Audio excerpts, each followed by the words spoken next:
안녕하십니까. 오늘은 베드로전서 4장 1절부터 12절까지 마지막 때에 합당한 신자의 삶에 대해서 같이 한번 상고해 보도록 하겠습니다. 먼저 본문 말씀 4장 1절로 12절까지 같이 한 목소리로 읽겠습니다. 시작. 그리스도께서 이미 육체의 고난을 받으셨으니 너희도 같은 마음으로 갑옷을 삼으라. 이는 육체의 고난을 받은 자는 죄를 그쳤음이니 그 후로는 다시 사람의 정욕을 따르지 않고 하나님의 뜻을 따라 육체의 남은 때를 살게 하려 함이라. 너희가 음란과 정욕과 술 취함과 방탕과 향락과 무법한 우상숭배를 하여 이방인의 뜻을 따라 행한 것은 지나간 때로 조카하도다. 이러므로 너희가 그들과 함께 그런 방탕에 다름질하지 아니한 것을 그들이 이상히 여겨 비방하나 그들이 산자와 죽은 자를 심판하기로 예비하신 이에게 사실대로 고하리라. 이를 위하여 죽은 자들에게도 복음이 전파되었으니 이는 육체로는 사람으로 심판을 받으나 영으로는 하나님을 따라 살게 하려 함이라. 만물의 마지막이 가까웠으니 그러므로 너희는 정신을 차리고 근신하여 기도하라. 무엇보다도 뜨겁게 서로 사랑할지니 사랑은 허다한 죄를 덮느니라. 서로 대접하기를 원망 없이 하고 각각 은사를 받은 대로 하나님의 여러 가지 은혜를 맡은 선한 청지같이 서로 봉사하라. 만일 누가 말하려면 하나님 말씀을 하는 것 같이 하고 누가 봉사하려면 하나님이 공급하시는 힘으로 하는 것 같이 하라. 이는 범사에 예수 그리스도로 말미암아 하나님이 영광을 받으시게 하려 함이니 그에게 영광과 권능이 세세히 무궁하도록 있느니라. 아멘. 네, 베드로전서 4장에 있는 말씀을 읽었는데요. 이 당시에 그리스도인들은 그 로마의 대화재가 있기 전에 그 박해를 피해서 그 떠돌아다니는 나그네 생활을 했었어요. 그런 이제 배경이 있다는 것을 먼저 말씀을 드리고요. 그런 고난과 핍박이 있는 상태에서 어떻게 그 시대에 그리스도인으로서 정체성을 유지하며 살아갈 수 있을 것인가에 대한 권면과 위로의 말씀을 베드로 사도는 말씀을 통해서 우리에게 들려주고 있습니다. 그리스도의 마음 자세로 갑옷을 입으라고 본문에서 이제 말씀하고 있는데요. 이것은 이제 그리스도와의 연합을 의미한다고 볼 수가 있습니다. 그래서 우리가 그리스도와 함께 우리의 옛 사람이 십자가에 못 박힘으로 우리가 더 이상 이제 죄에게 종노릇하지 않게 되었고 죄에서 벗어나서 의롭다 함을 얻게 되었다는 사실을 성도님들도 알고 계실 겁니다.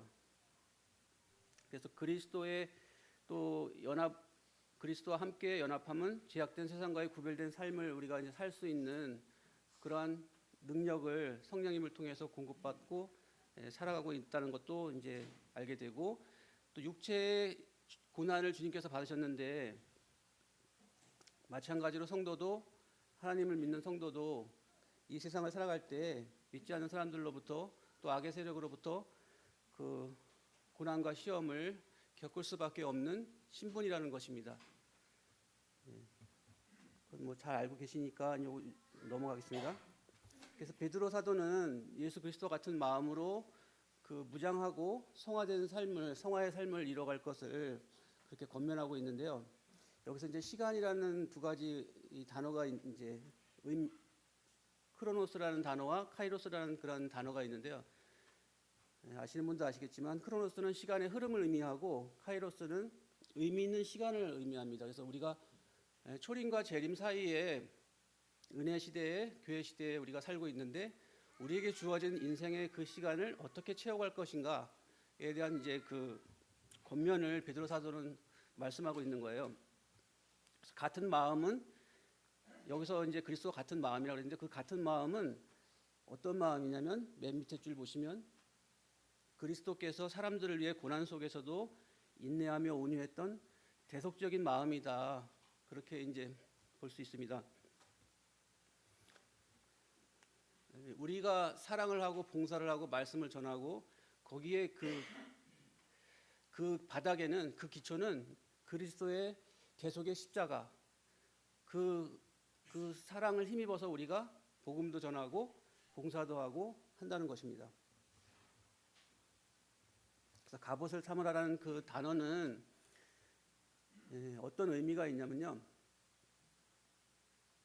그리스도께서 고난 당하셨을 때 보여주셨던 용기 있는 마음가짐, 또 그 자세, 그것을 본받아서 갑옷을 삼을 것을 촉구하고 있는데요.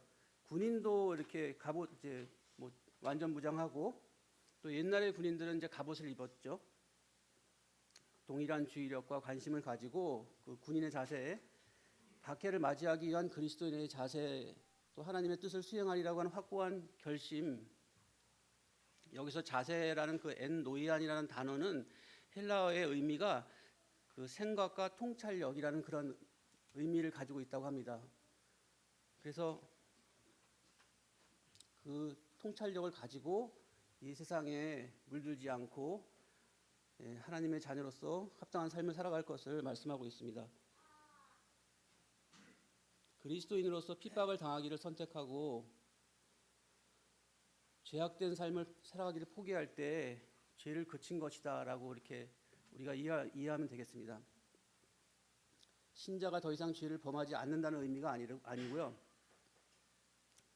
우리의 삶 속에서 죄의 권세가 무너졌음을 의미하는 것이고, 또 죄를 범하기를 거절함으로 고난을 당할 때 이 당시에는 자신의 신앙을 고백하면 이제 핍박을 받는 시대였어요.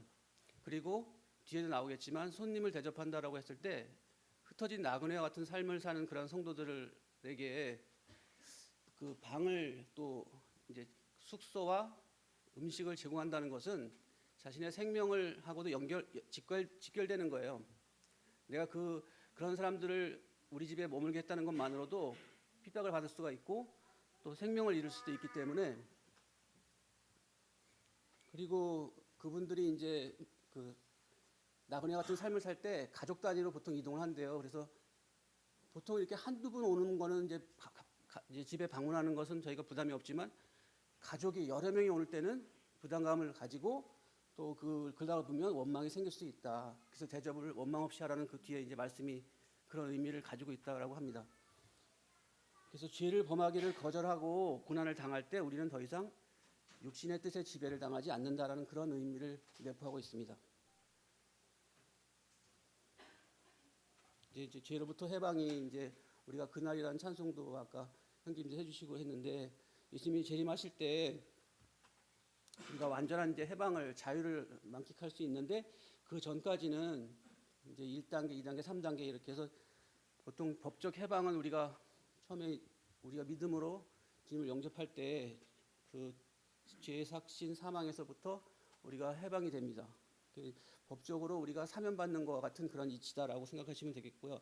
권세로부터 해방이 있는데 죄는 우리를 지배하고 우리의 삶을 파괴하는 강력한 권세를 가지고 있습니다. 그래서 사단은 계속 우리의 그 죄성을 부추기고 또 욕심을 자극해서 이 세상에 동화된 삶을 살아가라고 계속 요구하고 있는데, 우리가 그때마다 이제 주님을 의지하지 않으면 실패할 수 있고 넘어질 수 있다는 것도 경험하면서 우리가 알게 됩니다. 그래서 예수 그리스도를 믿음으로써 죄의 권세에서 벗어나 자유를 얻게 되었다는 것입니다. 그래서 우리는 처음에 구원받을 때도 믿음이 필요하지만 우리의 삶의 여정에도 계속 믿음이 요구됩니다. 그 선택, 우리가 주님을 믿느냐 믿지 않느냐, 자신을 의지하느냐, 이런 선택의 세상을 또 바라보느냐, 그런 선택의 기로에 있습니다. 그래서 BCD라고 우리가 잘 아시다시피 어떤 분은 출생과 죽음, 벌스와 데스 사이에 초이스가 있다, 이렇게 또 많이 들어보셨잖아요. 그래서 우리는 항상 선택의 그런 순간을 맞이하고 살아가고 있습니다. 마지막으로 본성으로부터 해방이 있는데, 죄의 본성은 여전히 우리 안에 있습니다. 우리 그 죄로부터 우리가 구속받는 마지막 그 완전한 구원의 단계에 이르지 못했기 때문에 우리 여전히 육신을 가지고 살고 있기 때문에 죄와 끊임없이 싸워야 돼요. 그리고 죄의 유혹과 맞부딪혀 딱 죄의 유혹이 우리에게 찾아왔을 때 맞닥뜨려야 하는 그런 현실이 있는데 그때마다 성령님을 의지함으로 우리가 승리할 수 있다라는 사실을 잊어서는 안 된다고 말씀하고 있습니다. 인간의 정욕에 대해서도 이 정욕은 성적인 욕망만이 아니고 타락한 본성에서 비롯되는 모든 죄악된 욕망을 의미한다고 합니다. 그래서 요한일서에서는 잘 아시다시피 세 가지 이 세상에 있는 것들을 사랑치 말라라고 하시면서 육신의 정욕과 안목의 정욕, 이생의 자랑에 대해서 말씀하고 있습니다. 이 세 가지를 항상 우리 삶에 이렇게 파고들 겁니다. 우리가 이런 정욕과 이 세상에서의 어떤 출세와 자랑을 위해서 살아간다고 하면은 거기에 이제 목적이 우리 자신을 위해 살아갈 때 주님을 위해 살아가는 그 과정 속에서 모든 것들이 도구가 되고 또 내가 통로가 되는 그런 개념하고는 달리 내가 주체가 되고 내가 주님보다 앞서고 내가 드러나게 될 때 굉장히 위험하다라고 보시면 되겠습니다. 크리스찬들이 그 위험에 빠지는 이유 중에 한 가지가 이런 정욕에 우리가 집착할 때 그런 것 같습니다. 그리고 하나님의 뜻은 하나님을 경외하고 이웃을 사랑하며 또 선을 행하다가 고난을 받는 것이라고 정의할 수가 있는데요. 19절에도 이제 그 말씀이 있습니다. 보시면은 선을 행하는 가운데 그 영혼을 미쁘신 창조주께 의탁할지니라. 그 앞에도 보시면은 그러므로 하나님의 뜻대로 고난을 받는 자들은 그래서 이제 하나님의 뜻대로 이제 하나님의 뜻을 수행하는 사람들은 항상 고난이 찾아옵니다. 그래서 그리스도인들은 이 세상을 살아가는 동안 타락된 본성에서 그 비롯된 죄악들을 버리고 하나님의 뜻을 행해야 된다는 것을 알 수가 있는데요. 하나님의 뜻은 이제 목적을 위해서 변하지 않는 그런 의미를 내포하고 있는 헬라어의 딜레마라는 용어를 사용하고 있고 2절에 있습니다. 3절에 이방인의 뜻과 이렇게 대조가 되는데 이방인의 뜻은 블레마라고 합니다. 비슷한 그 단어인 것 같지만 앞에 부분이 틀린다라는 것을 이제 보시면 되겠고요. 이방인의 뜻은 확고한 목적성이 없어서 바람이 불면 흔들리는 것처럼 변하기 쉬운 것이다. 반면에 하나님의 뜻은 목적을 위해서 변하지 않는 뜻을 내포하고 있습니다. 그래서 이방인의 뜻의 첫 번째 음란과 정욕이 있는데 이것은 성과 관련되는 그런 용어인데 음란은 절대 되지 않는 무절제한 지나친 정욕으로 인한 부도덕한 성행위를 의미하고요. 정욕은 사악한 욕망들이 내적으로 감추어진 상태이며 이것은 음란으로 향하는 그런 도구가 됩니다. 술 취함과 방탕에 대해서도 이제 그 말씀하고 있는데 방탕과 연락 이것은 이제 술과 관련되는 그런 용어인데 술 취함은 그 포도주라는 단어와 오이노스라는 단어와 솟아오르다라는 그 플리오라는 단어의 합성어라고 합니다. 그래서 오이노 플리기아이스 발음하기 좀 어려운데 이 만취한 상태를 의미하고요. 그래서 방탕은 또 이제 술 취한 사람들이 거리를 쏘다니며 난동을 부리는 것. 요즘 이제 뉴스에 보면은 많이 이런 것들을 볼 수가 있어요. 그다음에 연락은 큰 술잔치를 베풀어 즐기는 것이라고 보시면 되고요. 술 취한 사람들의 특징은 뭐냐면 마취한 사람들도 그 의식을 잃으면은 본인이 어떤 말을 했는지 또 어떤 행동을 했는지 잘 모릅니다. 특히 이제 위내시경 같은 경우 그 마취제를 투여하면은 횡설수설하는 경우가 많이 볼 수가 있어요. 이제 그런 경우도 본인은 몰라요. 술 취한 사람들의 특징은 이성을 잃고 쉽게 범죄하게 된다는 그런 특징을 가지고 있습니다. 세 번째는 무법한 우상숭배인데요. 무법하다라는 단어에 집중해 보시면 이 아데미 토이스라는 단어인데 아라는 단어는 이제 부정을 의미하는 그런 접두사예요. 그리고 데미토스는 이제 율법이라는 그런 의미와 허락하다라는 그런 의미를 가지고 있습니다. 이걸 잘 조합해 보면 용납될 수 없는 그런 상태다라고 볼 수가 있고 그 율법이 아닌 그러니까 무법하다라는 것이 이제 그 말 그대로 법 없이 이제 그렇게 자연과 양심의 법으로는 도저히 용납될 수 없는 그런 상태라고 보시면 되겠습니다. 그래서 그러한 그 우상 숭배 정말 근거도 없는 그런 우상 숭배라고 보시면 되겠습니다. 그래서 그 우상 숭배는 또 음주와 음란 이런 게 섞인 가증스러운 행위를 또 성경을 통해서 우리가 볼 수가 있습니다. 이러한 그 이방인의 뜻을 따라서 행하던 것은 지나간 때가 족하다. 이제는 더 이상 그런 거기에 속한 그런 행위들을 벗어버리고 이제 하나님의 뜻을 따라서 살아라라는 것이 베드로 사도의 말씀인 것입니다. 극한이란 단어, 자신을 무모하게 버려두는 것을 의미하고요.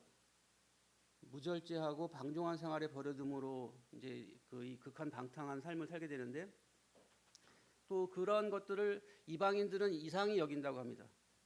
그러니까 이 믿지 않는 사람들은 이제 이상히 여기는데, 그 이상히 여긴다는 단어도 이방인에서 유래가 됐고, 크세노스라는 그 이방이라는 단어에서 유래가 됐고, 낯선 사람처럼 보이다라는 의미를 가지고 있습니다.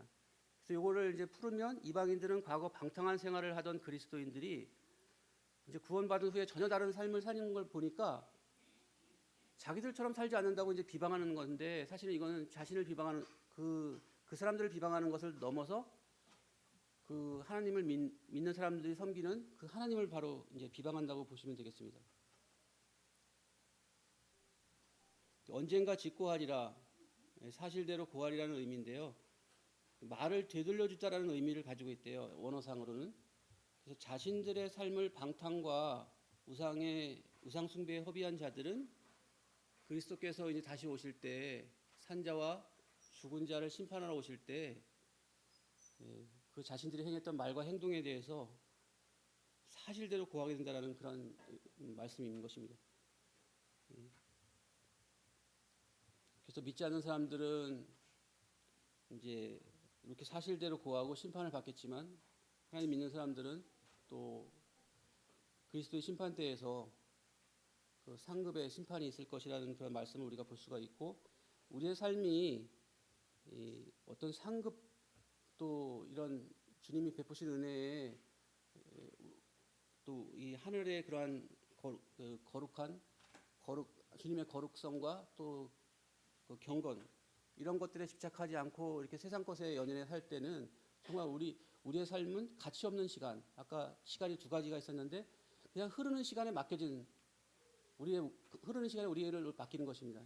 크로노스의 시간에 우리가 편승하는 거고, 하나님의 뜻을 수행할 때는 이 카이로스의 시간에 우리가 편승하는 거예요. 그래서 주님께 영광 돌리는 것이 가능한데, 그렇지 않고 우리가 아무 목적도 없이 또 의미도 없이 또 우리 자신의 정욕대로 살아갈 때는 정말 크로노스의 그런 인생이 되는 것이라는 것을 알 수가 있습니다. 그래서 이 전도서에는 뭐 다 아시는 말씀이시겠지만, 청년의 때에 우리가 원하는 대로 다 살 수가 있어요. 근데 그 일로 인해서 심판을 하실 줄 알라라는 마지막, 하나님이 이 모든 일로 인하여 너를 심판하실 줄 알라라는 말씀을 우리가 보게 됩니다. 죽은 자들에게도 복음이 전파된다라는 의미가 세 가지를 이제 우리가 볼 수가 있는데,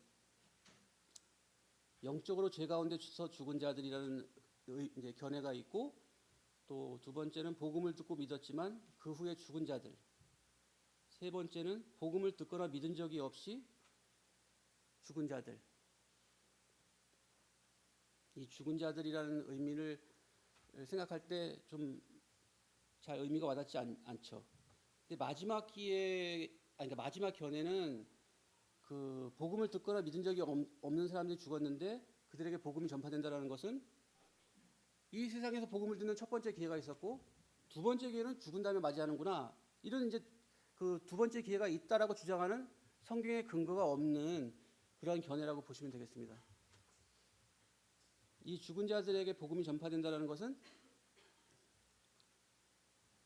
이제 설명을 드리겠는데, 죽은 자에 대해서 또 어떤 분들은 영적으로 죽은 자를 의미한다고 주장하지만 이것은 문맥상 타당성이 없고, 앞절에서 이미 그 육체적으로 죽은 자에 대해서 언급하고 있기 때문에 본절에서의 그러한 이 죽은 자는 살아있는 동안에 복음을 듣고 회개했지만 그리스도의 재림이 임하기 전에 죽은 그리스도인들을 의미한다라고 보시면 되겠습니다. 여기 베드로전서에 보면은 또 그 3장에도 또 이렇게 난해 구절이 나오는데 뭐 노아 홍수 때 죽은 사람들을 의미한다라는 그런 견해도 있고 그러함에도 불구하고 우리가 이 죽은 자들을 이 세상에서 하나님을 믿고 이제 여기 두 번째 견해로 보시는 것이 가장 무난하습니다. 복음을 듣고 믿었지만 그 후에 죽은 자들로 보는 것이 가장 성경에 입각한 그런 분별이라고 보시면 될 것 같고요. 심판을 받으나 이 심판을 받는다는 것은 육체로는 세상에서 이미 심판을 당했다 이런 의미입니다. 우리가 죄로 인해서 죄의 삭은 사망인데 우리가 이제 육체적인 죽음을 맞이하게 될 것입니다. 그럼에도 불구하고 살게 하려 함이라는 것은 이제 현재형이라는 현재형 단어를 쓰고 있는데 조시라는 현재형 단어를 쓰고 있어요. 죽은 자들이 심판을 받아 육체로는 죽음을 당해도 하나님과 더불어 영으로는 영원히 살게 된다. 여기에 플러스 우리가 썩지 아니할 몸을 입게 된다는 것을 성경을 통해서 알 수가 있습니다. 복음은 영원한 죽음에 이를 수밖에 없는 죄인들을 영원한 생명에 이르게 하는 능력이 있습니다.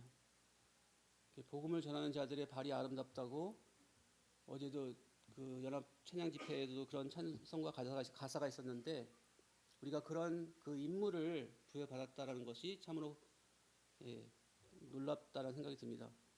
우리와 같은 자들에게 그런 복음을 전할 수 있는 그런 사명을 주셨다는 것이 참 너무 감당하기 어려운 또 그 놀라운 그런 그 하나님의 은혜인 것을 이제 알게 되고 그리스도인들은 육체로는 죽임을 당할 수 있지만 영적으로는 복음이 제공하는 생명력으로 하나님과 더불어 영원한 삶을 누리게 된다는 것입니다. 그 주님이 날마다 우리가 이제 주님을 믿었을 때 새로운 피조물이 되었고 또 그 새로운 피조물에 대해서 계속 머무는 것이 아니라 날마다 자라가는 것입니다. 그리스도의 장성한 분량에 계속 이르도록 자라가는 우리의 그 성장의 과정이 있다는 것을 알게 되고 또 영원한 삶을 우리가 누릴 수 있는 그런 소망이 우리에게 주어졌는데요. 죄에 대한 그 이유는 죄에 대한 형벌을 십자가에서 주님께서 다 예수 그리스도께서 그 죄의 형벌, 그 죄값을 다 지불하셨기 때문에 그것이 가능하게 되었다는 것입니다. 죄가 마지막으로 세상에 이 지상에 끼치는 영향력은 육체적인 죽음입니다. 지상에서 끼치는 영향력.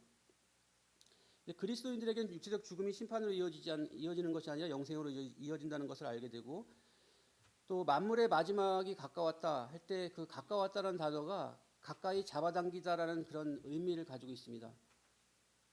이 가까이 잡아당기다라는 단어는 앵기스라는 단어를 쓰는데 이 가까이 왔으리는 앵기켄이라는 단어로 이렇게 변형된 그런 형태를 띠고 있어요. 그래서 임박한 상황을 가리키는 표현이고 베드로는 박해받는 그리스도인들에게 낙심치 말고 소망을 가질 것을 권고하고 있어요. 정신을 차려라는 말씀이 있거든요. 건전한 정신을 갖춰라는 의미입니다. 아까 술 취한 것은 건전한 정신을 갖출 수가 없겠죠. 우리가 꼭 술 취하다는 단어가 이 알코올만 생각하면 안 됩니다. 이 세상에 우리가 정신줄을 놓고 살 때 그것 또한 술 취했다고 저는 생각들이 들고요. 정말 주님 안에서 분별력이 없이 우리가 어떠한 행동을 하든 어떠한 말을 하든 어떠한 봉사를 하든 우리가 주님 없이 하는 것들에 대해서 정말 잘 분별력을 가지고 그렇게 정신을 차리고 살아야 된다는 그 의미로 저는 생각이 들고 근신하다는 단어도 술 취하지 않다라는 그런 네프사테라는 헬라어를 사용하고 있습니다. 그래서 근신이라는 단어도 술 취하지 않는다는 의미를 가지고 있고 기도해야 된다는 그런 말씀을 하고 있어요. 우리가 기도하지 않고 주님의 일을 한다는 것은 굉장히 위험합니다. 거기에는 어떠한 동기가 숨어 있는지 어떤 목적이 있는지 어떠한 그런 저희가 있는지 알 수가 없잖아요. 우리 스스로 주님 앞에 이 삶을 살아가고 있지만 정말 이렇게 되돌아온 길을 돌아봤을 때 정말 주님의 인도하심인가 모든 것이 그렇게 느끼고 확신하며 살 수가 없는 것들이 참 많다라는 생각을 해보게 됩니다.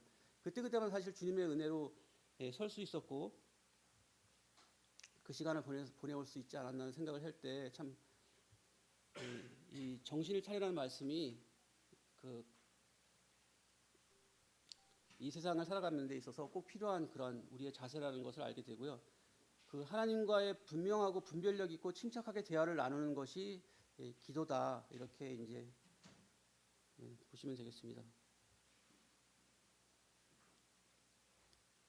열심으로라는 단어는 액테네라는 단어를 쓰는데요. 이건 팽팽하게 혹은 긴장하여라는 의미를 가지고 있어요. 그래서 경주에 이기기 위한 육상 선수의 그러한 그 긴장된 근육을 묘사하는 단어래요. 열심으로라는 단어가 이제 그리스도인의 그러한 다른 사람들을 향한 사랑과 관심, 이런 사랑과 관심은 그 자기 희생이 필요하고 또 그 베푸는 정도도 적극적이어야 된다라는 그런 의미로 보시면 되겠습니다. 또 사랑은 허다한 죄를 덮는다라고 했을 때 칼리프테이라는 단어를 쓰는데 이건 숨기다라는 의미를 가지고 있어요. 그래서 다른 사람들의 약점을, 허물을 볼 때 우리가 분별해야 됩니다. 판단력을 가지고. 그럼에도 불구하고 그 약점을 본다라고 했을 때 정지하거나 판단하거나 그런 것이 아니라 그것들을 덮어줄 수 있는 그러한 이 관용이 필요하다는 것입니다. 자, 여기서 잠깐만요.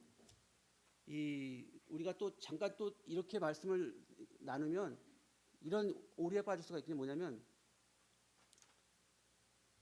이런 오류예요. 죄를 너그럽게 봐주기 위해서나 혹은 교회가 징계할 책임을 회피하는 데 사용해서는 안 된다는 것입니다. 진실한 사랑이란 다른 성도의 삶 속에 있는 사소한 실패나 단점들에 주목하지 않는 것을 의미한다고 합니다. 우리가 그 죄를 덮는다고 했을 때 이렇게 그 죄에 대해서 용인하거나 묵인한다는 것이 아니라 사소한 실패나 단점들. 예를 들어서 제가 동영상을 보다 보니까 어떤 분은 그렇게 표현했어요. 노아가 술 취해갖고 옷을 벗고 있을 때 함은 조롱했지만 나머지 두 아들은 옷을 덮어주고 뒷걸음치를 되어서 나왔다라고 했을 때 그 덮는다는 의미가 이런 의미다. 그러니까 다른 사람의 허물이 보였을 때 그런 것들을 조롱하거나 그렇게 정지하거나 판단해서는 안 된다는 것입니다. 그러니까 영적으로 성숙해 있는 사람들은 다 보입니다. 볼 수 있을 것입니다. 왜냐하면 어른들이 아이들의 행동을 보고 그 말이나 행동을 보고 이 아이의 상태가 어떻구나 하는 걸 알 수가 있잖아요.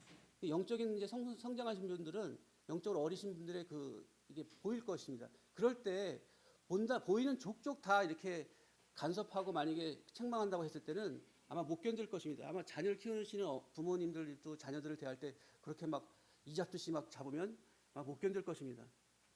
그런 부분에 있어서 우리가 관용이, 사랑이 필요하다는 것을 알 수가 있고요. 이 죄를 덮는다라고 했을 때 이 덮는 그 주체가 뭐냐면요. 사랑을 받고 있는 그 상대방의 죄가 가려지는 것입니다. 내 죄가 가려지는 것이 아니고요. 요 주체라는 것을 좀 정확하게 이제 짚고 넘어갈 필요성이 있는 것 같아요. 그리스도인들은 자신의 죄가 하나님의 은혜로 무조건적으로 용서되었기 때문에 더욱더 타인의 잘못을 용서할 수 있는 그러한 태도가 필요한데 그것도 그리스도 대속의 십자가에 근거한 사랑이라는 것입니다. 거기도 내가 막 쥐어짜 갖고 만들어내는 사랑이 아니고요. 저는 그럴 능력도 힘도 자원도 없어요. 근데 주님이 그런 마음을 주실 때 그 마음으로 아까 그 같은 마음이 이제 그런 의미라고 했잖아요. 대속적인 그런 주님의 마음, 그 마음을 가지고 용서할 수 있다는 것입니다. 이제 나그네를 원망 없이 불평하지 말고 이제 대접할 것에 대해서 아까 초반에 제가 말씀드렸고요. 이제 불평하는 것이 합당치 않는데 왜냐하면 맨 밑에 주시면 왜냐하면 이러한 사랑의 행위는 그리스도를 위한 것이고 그리스도께 하는 것이기 때문입니다. 대접하기라는 단어는 필로크세노이라는 그런 단어인데 필로스 잘 아시는 단어죠. 사랑. 또 나그네 아까 크세노스 이 두 단어가 합쳐져 갖고 대접이라는 단어가 나오게 됐어요. 나그네를 사랑으로 영접하는 것이 대접한다는 것입니다. 그 당시에 흩어진 그 나그네와 같은 삶을 살던 그런 성도들에게 향해서 베드로 서신서는 이제 쓰게 된 동기가 그런 동기가 있고, 당시에는 여관이 없었기 때문에 그 먹을 것이 이제 굶은 사람들, 또 숙소가 없는 사람들을 향해서는, 정말 절실한 그 절박한 사람들을 향해서는 그 도와줄 사람이 없었어요. 크리스찬들이 아니면, 그리스도인들이 아니면 믿지 않는 사람들이 도와주겠어요? 아예 거들떠 보지도 않고, 정말 죽거나 말거나 신경도 안 썼을 것입니다. 근데 그 베드로 사도는 정말 그 하나님의 사랑으로 영접할 것에 대해서 그 이제 말씀하고 있는데, 이 대접이란 단어가 구체적인 사랑의 표현이다. 정말 나그네를 향한 구체적인 사랑의 표현이 대접이다라고 그렇게 정의하고 있습니다. 그래서 단순히 잠자리 제공하는 것이 아니고요. 고난과 핍박을 받는 그리스도인들이 쫓겨다니면서 이제 전도 생활을 했는데, 그 행위는, 나그네를 대접하는 행위는 사랑의 행위였고, 또 간접적으로 복음을 전파하는 기회가 된다고 알 수가 있습니다. 그리스도인들을 숨겨주는 것이 또 발각되면 또 체포되고 구금되는 그런 그 핍박받는 시기에 있었기 때문에, 이 당시에는 정말 믿음과 삶은 뗄래야 뗄 수가 없는, 또 믿음과 그러니까 사랑과 삶도 뗄래야 뗄 수가 없는, 우리는 이제 많은 그런 그 믿음의 이제 삶을 살아가다 보면 그 간극이 있다는 것을 보실 수가 있을 거예요. 내가 영적으로 성장하지 못했다라는 것은 내가 고백하는 그 믿음의 고백과 내 삶이 일치되지 않고, 이렇게 나란히 갈 때 점점 우리가 성화된다는 것을 어떻게 보시면 되냐면, 이렇게 일치되는, 이게 점점 가까워져 가지고 이제 하나가 되는 그런 과정으로 보시면 될 것 같아요. 은사라는 단어는요, 하나님의 이제 그 은혜로부터 나온다라고 이제 우리가 알고 있고, 카리스마라는 그런 단어를 쓰고 있어요. 하나님의 은혜는 신자들이 자신들의 영적인 은사들을 서로를 위해 이제 봉사에 사용해야 된다. 그래서 하나님의 교회에 이제 드러나는 것을 통해서 우리가 어떤 분이 어떤 은사가 있다는 것을 알 수가 있는데, 그 형태는 다양한데요. 그 특징을 보면 첫 번째, 하나님이 값없이 주신 선물이라는 것입니다. 물론 믿지 않는 사람들도 뭐 천부적인 선천적인 재능이 있다라고 재능이라는 단어를 많이 쓰는데, 이 재능을 넘어서 주님은 우리에게 그 이 교회 공동체 안에서 필요한 은사들을 이렇게 주십니다. 또 선교에 나가시는 분들은 거기에 선교지에 필요한 그런 언어를 습득하게 하시고, 또 그 문화를 이해하게 하시고, 또 영혼을 사랑하는 마음도 주시고, 이 은사는 정말 주님이 주시는 것이 아니면 하나님의 일을 할 수가 없는, 그래서 각 사람에게 서로 다른 은사를 주시는데, 은사의 다양성은 아까도 말씀드렸고, 서로 이것은 비교하거나 뭐 자기의 유익을 자랑하기 위해 사용되면 안 되고요. 주님의 몸된 교회를 세우는데 사용하라고 주신 것입니다. 그래서 우리는 아까도 말씀드렸다시피 도구요, 주님의 일을 하는 도구요, 통로이기 때문에 우리가 주체가 돼서는 안 된다는 것을 알 수가 있습니다. 성도들은 자신이 받은 은사를 가지고 이제 서로 봉사해야 된다라고 이제 본문에서 말씀하고 있어요. 봉사는 상대를 섬기는 것이고, 또 자기를 희생해야만 한다는 것입니다. 희생하지 않고 봉사가 안 되죠, 그죠? 우리가 자기를 비운다는 것도 사실은 자기를 희생하는 것이거든요. 자기가 가지고 있는 그런 에너지를 비우는 것입니다. 봉사라는 단어는. 또 자기가 가지고 있는 물질을 또 비워야 돼요. 시간도 비워야 돼요. 내놔야 돼요. 시간을 드려야 돼요. 하나님의 각양 은혜를 맡은 선한 청지기 같이 이 말씀은 그 은사를 받은 그리스도인들이 이제 서로 그 은사를 통해서 섬겨야 하는 자세를 나타내는데, 이 각양이라는 단어도요, 그 뭐 여러 가지 이제 특색의 은사가 있다라는 것을 내포하고 있고, 각각의 은사는 다른 사람들을 봉사하는 데 사용하는데, 봉사라는 단어에서 이 집사라는 단어가 파생이 됐다고 합니다. 디아코논테스, 거기서 디아코노스라는 집사라는 단어가 나왔는데, 이제 봉사하고 섬기는데, 다른 사람들을 봉사하고 섬기는데 은사가 활용이 되어야 되고, 충실하게 관리함으로써라고 NIV에서는 이제 그 의미를 선한 청지기 가치라고 그렇게 번역했는데요. 이 원어상으로는 충실하게 관리함으로써, 호스 칼로이 오이코노모이 이렇게 중간에 보시면 이게 헬라어의 단어를 충실하게 관리한다라는 의미를 가지고 있습니다. 왜 충실하게 관리해야 될까요? 청지기에는 소유권이 자기에게 없어요. 관리할 수 있는 관리권만 주셨거든요. 그래서 청지기란 집안 관리자로 봉사하는 자이고요. 그 자신은 재산이 없어요. 그 주인이 맡긴 재산은 있겠죠. 자기 소유의 재산이 아닌 거예요. 그래서 자기 주인인 재산을 그 주인의 뜻과 지시에 따라서 분배하는 역할을 담당한다고 보시면 되겠습니다. 그래서 청지기는 어떤 자세를 갖춰야 되냐면요. 하나님의 교회를 섬기고 봉사하고 관리하는 자로서 자신이 받은 은사를 자기의 유익을 추구하는 것이 아니라 교회의 유익을 추구하고 하나님께 영광을 돌려야 된다.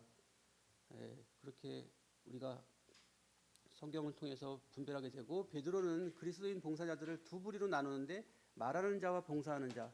이게 사도행전에 이제 그 12사도들이 그 7 집사를 세우는 그런 장면에서도 보면은 그 이제 말씀을 전하고 기도하는 일에 전념하기 위해서 봉사하는 그런 집사들을 세우는 것을 볼 수가 있어요. 그래서 모두 하나님의 은혜에 그 예비하심에 의지해서 그 기능을 발휘하게 되는데, 하나님의 은혜의 힘을 받아서 이제 그 기능을 수행하게 되는데, 그 하나님의 말씀과 하나님의 말씀, 이제 그 말하는 자는 하나님의 말씀이 필요하겠죠. 그리고 힘은 봉사하는 자에게 필요할 것입니다. 그리고 능력, 이스키오스란 그 능력에 의존하는 이유는 하나님께 영광을 돌리기 위해서 우리가 그런 말씀과 힘에 의지를 해서 하나님의 일을 수행한다는 것입니다. 왜 그렇게 해야 될까요? 신명기 8장 17절 18절 같이 빨간색 읽어볼까요? 시작. 그러나 내가 마음에 이르기를 내 능력과 내 손의 힘으로 내가 이 재물을 얻었다 말할 것이라. 네 하나님 여호와를 기억하라. 그가 내게 재물 얻을 능력을 주셨습니다. 이같이 하심은 네 조상들에게 맹세하신 언약을 오늘과 같이 이루려 하심이니라.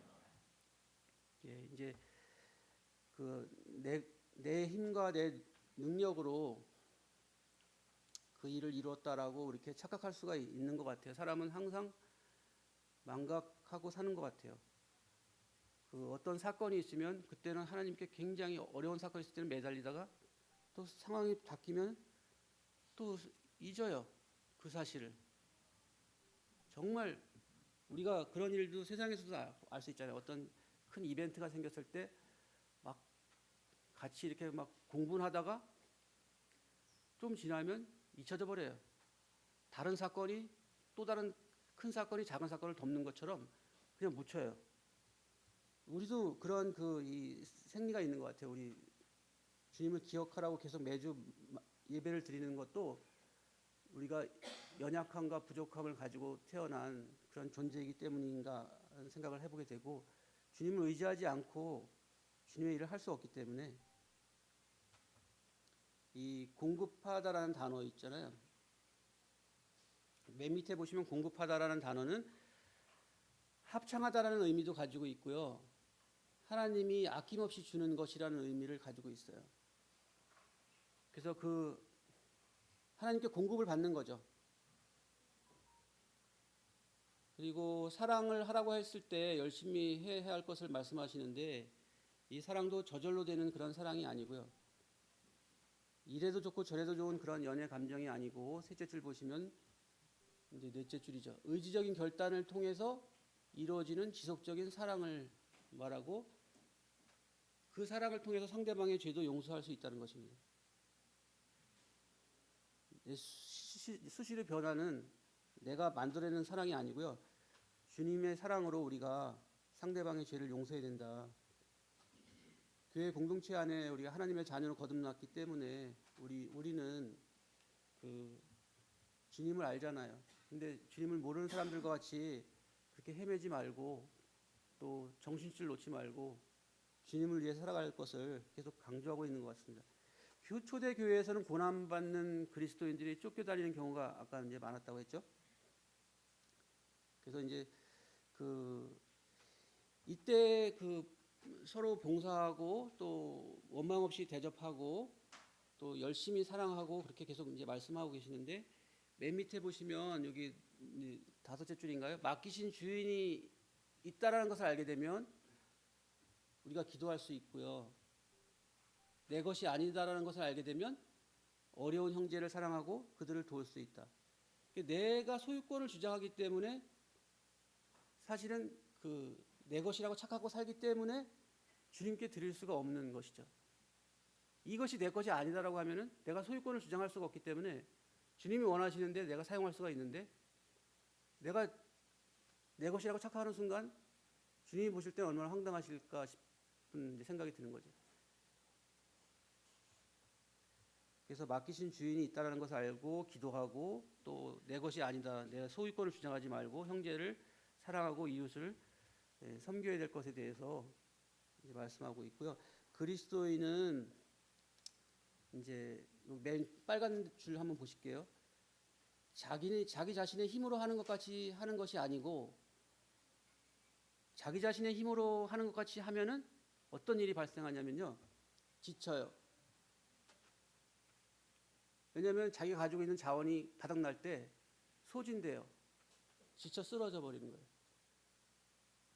근데 겸손하게 하나님의 청지기로서 나에겐 소유권이 없다, 나는 관리하는 그런 권한만 있다라는 이 청지기 자세를 유지할 때는 하나님의 주시는 능력으로 봉사할 수 있다는 것입니다.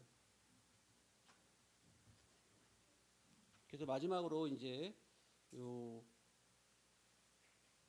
우리 베드로전서 4장 후반 이제 7절부터 11절까지의 그 말씀에 사랑은 어떻게 하고 대접은 어떻게 하고 봉사는 어떻게 하라는 그런 이제 말씀이 있는데, 한번 같이 읽고 마치겠습니다. 시작. 사랑은 열심으로, 대접은 원망 없이, 봉사는 서로 하라.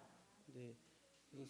사랑은 열심으로 지속적으로 또 주님의 사랑을 힘입어서 정말 하나님과 이웃을 사랑하고, 우리의 이제 언어나 생각에 머무는 그런 신앙이 아니고 우리의 삶의 실천을 통해서 주님께 영광 돌리는 삶으로 이렇게 성장해가는 그런 게 사실은 성숙된 신앙이라고 그랬잖아요. 그 대접도 우리가 인간적으로 보면 왜 또 나한테 또 찾아왔을까? 그 많은 집들 중에 왜 하필이면 우리 집을 방문할까? 그렇게 우리가 인간적으로 원망할 근데 단순히 그렇게 그 시대는 그런 차원이 넘었죠. 아예 자기 자신의 신앙과도 직결되기 때문에, 그 신앙 고백과 직결되기 때문에 자신의 생명을 내어주면서 어쨌든 나그네를 영접하는 거기 때문에 우리의 신앙을 걸고 이렇게 나그네를 대접해야 된다. 나그네는 사실 사회적인 약자거든요. 고아, 과부, 나그네. 그리고 예전에 바벨론 포로 시기에는 레인들도 사회적 약자였어요. 그런 부분들이 성경에 우리가 알 수가 있고, 그 사회적 약자들을 정말 원망 없이 사랑으로 이렇게 대해야 될 것을 알 수가 있고, 봉사도 나만 하면 안 되고요. 왜 나는 일하는데 누구는 일을 안 할까? 뭐 그렇게 이제 계속 우리가 교회 안에서 활동하다 보면 그런 마음이 들 때가 있지만, 서로 이렇게 협력해서 선을 이루는 것이 교회 공동체가 추구해야 할 그런 덕이 아닌가. 정말 주님의 영광을 위한다고 하면 우리 나 자신의 어떤 유익과 편안함을 추구해서는 안 된다는 생각을 해보게 됩니다. 이상으로 마치고요. 기도하고 마치겠습니다. 주님 감사합니다. 참 저희는 주님의 은혜 아니면은 구원 받을 수 없고 또 하나님의 자녀로 살아갈 수가 없던 존재였는데, 노아 시대와 같이 주님은 모든 그러한 피조물들을 지면에서 쓸어버리듯이 저희 범죄한 하나님을 반역한 사람들을 쓸어버렸을 수도 있었지만, 다시금 예수 그리스도를 통해서 우리에게 기회를 주시고 하나님의 자녀라는 놀라운 그런 신분을 얻게 하시고, 또 성령님의 능력을 힘입어서 이 시대에 주님의 몸된 교회로서 정말 아름답고 주님 보실 때 귀한 존재들로 우리를 불러주신 것을 생각해 참으로 감사드립니다. 주님이 다시 오실 그 재림의 날에 우리가 정말 호련히 변화가 되고, 또 우리가 진정한 자유와 평안과 안식을 누리게 될 것인데, 지금도 우리를 눈동자와 같이 지켜주시고 우리의 앞길을 인도해 주시는 주님으로 인해서 이 세상의 것들을 우리가 포기하고 정말 주님 나라를 세우는데 주의 몸된 교회를 위해서 우리 자신을 드릴 수 있는 참 놀라운 그런 축복을 주신 것을 생각할 때, 복을 내려주신 것을 생각할 때 참으로 감사드립니다.